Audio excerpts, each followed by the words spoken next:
नमस्कार दोस्तों।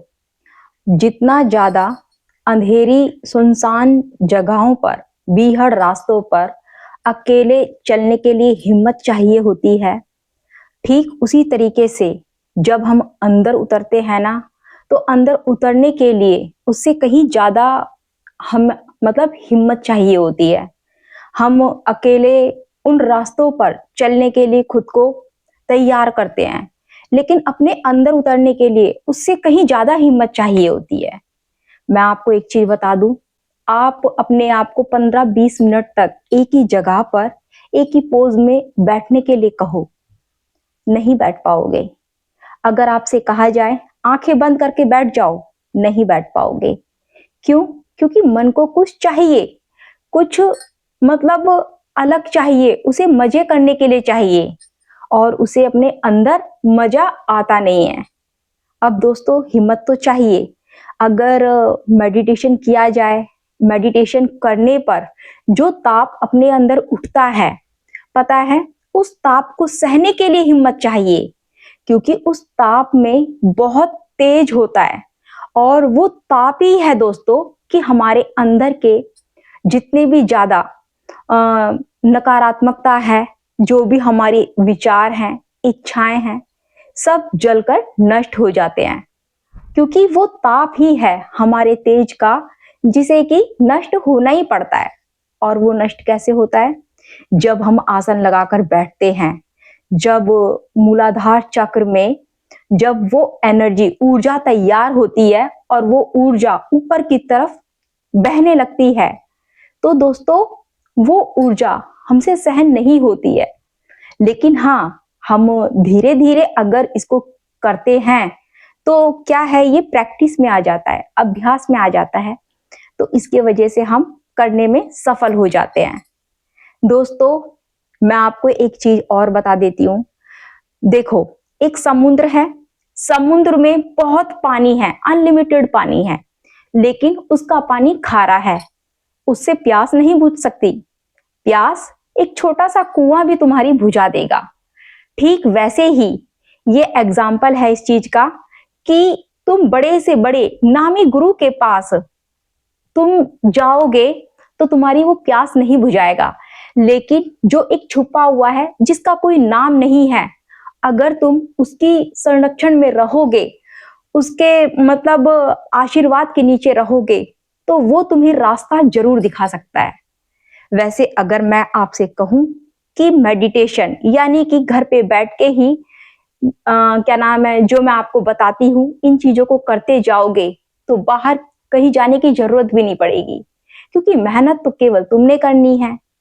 चाहे कोई कितना भी बड़ा गुरु क्यों ना हो जाए, वो भी रास्ता ही बताएगा और उस रास्ते पे चलना भी केवल तुमने ही है और उतरना भी तुमने अपने अंदर है।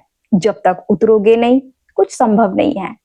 तो दोस्तों अपने अंदर उतरने की कोशिश करो, अभ्यास करो, अपनी सांसों पर लौटो, अपनी सांसों से बंधो। ये देखो दोस्तों कि ये सांस आ कहां से रही है और जा कहां रही है, यानी कि कहां से आ रही है और इसका छोर कहां है। दोस्तों ये चीजें अगर तुम देखने में सफल हो जाते हो, तो यकीन मानो इस दुनिया से खुद को जीते जी ऐसे अलग कर दोगे। लोग तो मरने के बाद अलग होते हैं, वो भी बेहोशी की अवस्था में, लेकिन तुम जीते जी ही अपने आप को अलग कर दोगे। दोस्तों मृत्यु कोई दुख नहीं है, मृत्यु तो एक जश्न है, लेकिन हम इसको दुख मान लेते हैं। दुख मानते क्यों हैं? क्योंकि हम जब से हम पैदा हुए हैं और यानी कि जन्म से मृत्यु तक का जो सफर है, केवल हमने इस इतने से बीच को हमने सिर्फ मौज मस्ती में ही जिया है, लेकिन हमने इस जीवन को होश पूर्वक बिल्कुल नहीं जिया है। अगर हम इसको होश में रहते हुए जीते तो हमें मृत्यु से डर नहीं लगता, और डरना चाहिए भी नहीं। जैसे जीवन तय था, मृत्यु भी है। मतलब जीवन हमें मिला, पैदा हुए, हमारा बचपन शुरू हुआ, किशोरावस्था में आए, जवानी आई, जवानी है तो बुढ़ापा आना ही है, बुढ़ापा है तो जाहिर सी बात है मृत्यु आनी ही है। तो दोस्तों उससे पहले तैयारी करनी है, किसकी? मृत्यु की। तो मृत्यु की तैयारी कैसे करोगे? मेडिटेशन से, अपने आप को जानकर कि मैं ये शरीर नहीं, शरीर में रहता हूं। शरीर एक लिफाफे की तरह है जिसमें बंद जो खत है, यानी कि हमारी आत्मा, एक दिन इस लिफाफे को फाड़कर फेंक देना है। लेकिन तब तक नहीं फेंकना है जब तक ये जो अंदर का यानी कि जो खत है, इसको जो परमात्मा है पढ़ ना ले। दोस्तों, अपनी इस आत्मा तक पहुंचो, अपने इस चेतन तक जो तुम्हारे पूरे शरीर में फैला हुआ है, इसको जानो। और इसको जानोगे कब? जब तुम अपने आप अपने अंदर जाना शुरू करोगे। पता है दोस्तों, जो तुम्हारे शरीर में, पूरे शरीर में फैला हुआ है, बोलते हैं आत्मा यहाँ है, यहाँ है, यहाँ है। कहाँ है आत्मा? आत्मा दोस्तों पूरे शरीर में फैली हुई है। मैं आपको एक चीज बताती हूं, आप अपनी एक उंगली को काट के फेंको, वो उंगली ना काफी देर तक फड़फड़ाती रहती है, उसके अंदर भी जान है। कहाँ जान नहीं है? दोस्तों, मैं आपको एक चीज बताती हूं, इसी जान को, यही जो चेतना है पूरे शरीर में फैली हुई है, इसी को, इसका एक पॉइंट है, और वो पॉइंट है तुम्हारा यहाँ थर्ड आई पर।